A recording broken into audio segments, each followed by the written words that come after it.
साल मानसून की बरसात को लेकर पहला अनुमान आ गया है। Asia Pacific economic corporation climate centre यानी कि एपीसीसी की तरफ से जारी अनुमान में कहा गया कि इस साल जुलाई से सितंबर के दौरान भारत में सामान्य के मुकाबले ज़्यादा बरसात हो सकती है। देश में मानसून सीजन जून से सितंबर तक रहता है। सर, पहला अनुमान क्या कुछ बता रहा है, क्या दर्शा रहा है?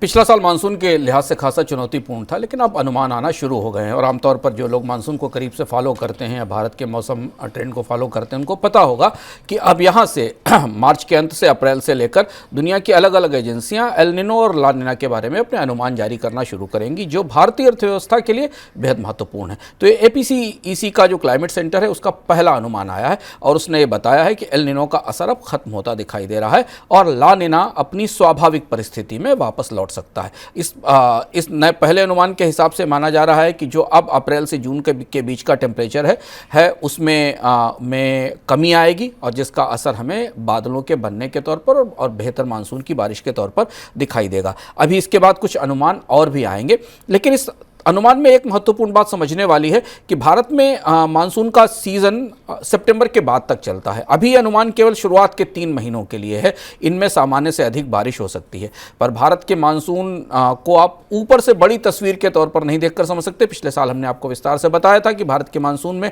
बारिश का जो क्षेत्रीय वितरण होता है अलग अलग क्षेत्रों में, वो काफ़ी उलझा हुआ होता है और इसलिए हमेशा हर साल सामान्य और असामान्य मानसून दोनों ही परिस्थितियों में कुछ हिस्सों में बाढ़ और कुछ हिस्सों में सूखे की परिस्थिति दिखाई देती है। लेकिन अगर अगले साल के हिसाब से आप निवेश की, फसल की या बाकी चीज़ों की के अनुमान लगाना चाहते हैं तो उस दृष्टि से भारतीय बाजार के लिए राहत वाली खबर है कि एल निनो का साया जो पिछले पूरे साल था वो अब धीमे धीमे खत्म हो रहा है और